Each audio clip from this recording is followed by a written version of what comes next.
Morning. So about 6 o'clock, and me and Gibbo have decided to hunt down a waterfall that we couldn't get to yesterday. Basically, we're at this awesome spot in Kunanurra called Secret Springs. Yesterday, Arvo, we spent about 2 hours just sitting in the natural infinity pool, which I'll show you in a minute, but we couldn't quite get any further because it started to get pretty dark. So we've come back in the morning for a little bit of a hike to hunt this other waterfall out, and it looks pretty unreal. So we're nearly there.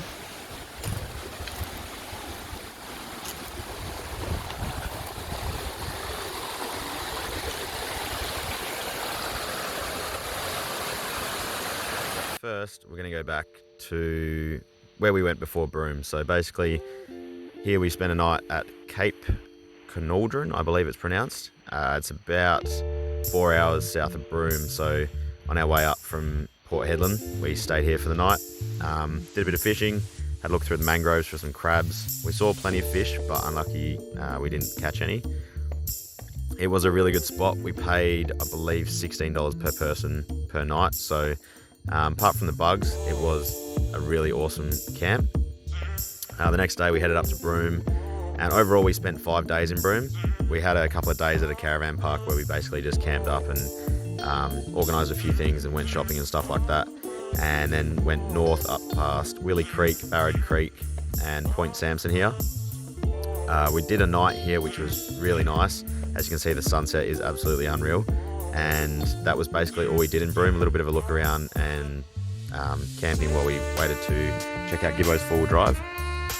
Once we were sure that we fixed that, we moved on to a bit of the Gibb. So we were lucky enough to do a little bit of the Gibb at night, which is what you see here, and it honestly felt like an African safari. Like, it was just unreal. I would happily suggest that to anyone if you get a chance. But we did a little bit of the road that was open, and the next morning had a look at Tunnel Creek. So Tunnel Creek is one of the stops off the Winjana Gorge road of the Gibb River.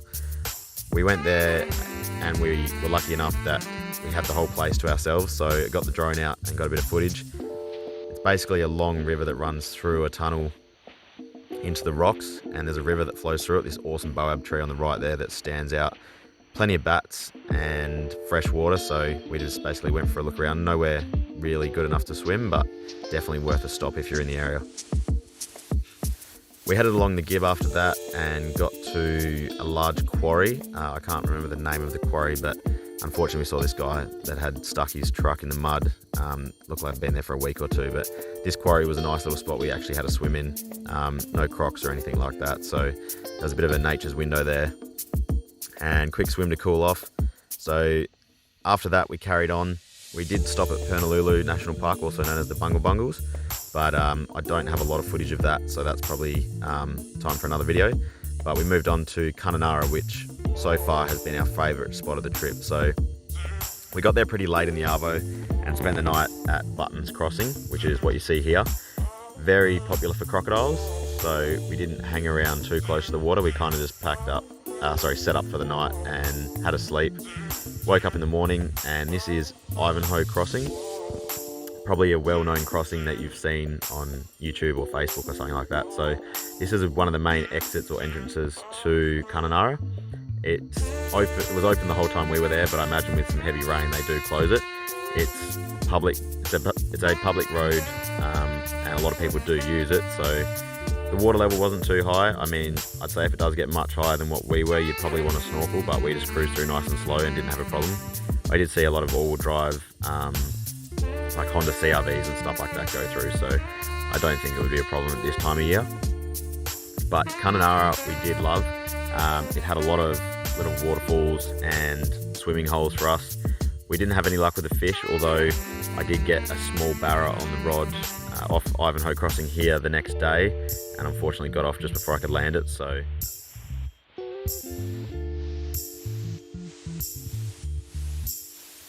yeah, so the rule we found is never stop at the bottom of a waterfall, because pretty much everyone we've gone to, which is only 3, has had way better shit up the top. So we went to 3 of the springs here yesterday in Kunanurra. Middle Springs, Black Rock, which is more of a waterfall, and this one, which is Secret Springs. And I think each time we went to one, we said, oh, this couldn't get any better. And it definitely got better. So first one was kind of just an average waterfall, which at the bottom wasn't too great, but as you go up, there was about 6 different layers to it where you could kind of have a little swim and look around.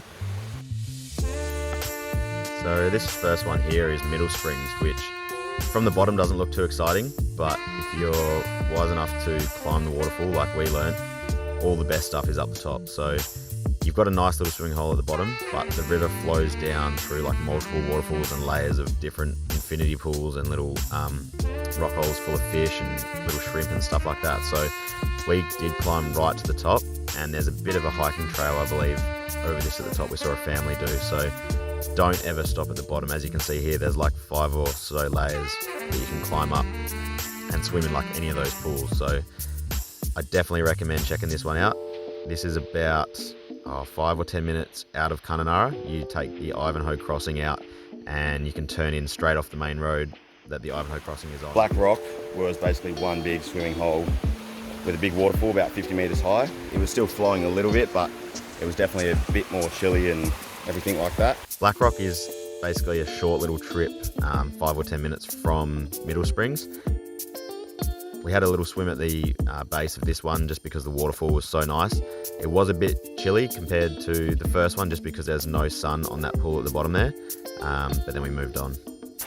And then Secret Springs is about 5 k's or so up the road, not as easily posted. We talked to the locals to work out how to get here rather than go off maps, because maps actually sends you the bottom way, which there is no track. So it's about half an hour drive in off the turn off, and it's very slow, very scenic though. Lots of water crossings, probably like 10 or 15 along the way. And these clips basically come from us leaving Secret Springs in the morning, although the tracking is obviously the same thing. So this was probably our favourite bit of four-wheel driving / swim spot of our whole trip. The drive in takes about half an hour and it's about 5 k's up the road from Black Rock Falls. So it's nice and slow, a lot of low range full driving over rocks and stone and stuff like that. Lots of water crossings, as you can see here, like little river banks and stuff like that that you drive through.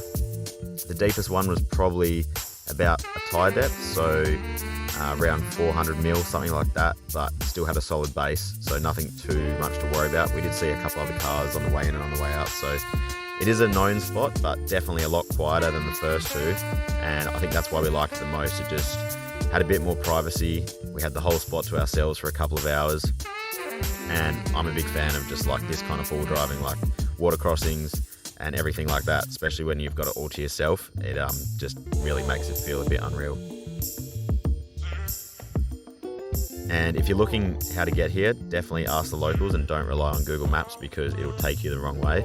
And if I can give you a hint, it's pretty much dead on 5 k's past the Black Rock turnoff. We had the whole place to ourselves for a couple of hours, and this is where we spent pretty much the last few hours of the day. So you've got a bit of an infinity pool there that looks over this valley, and as the sun was setting, it was pretty unreal. Right now the sun's rising, so it's also very nice.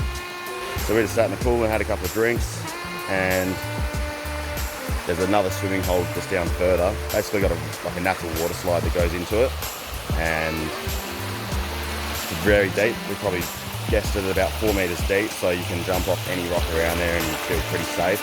It's also got like all these ferns overgrown and that, so I'll show you that once we get there. And as you can see, this is why this is our favourite spot that we've stopped at so far. The little pool at the start is a little bit misleading because it's so small and kind of insignificant compared to the other, but again, once you start climbing this, it just gets better and better.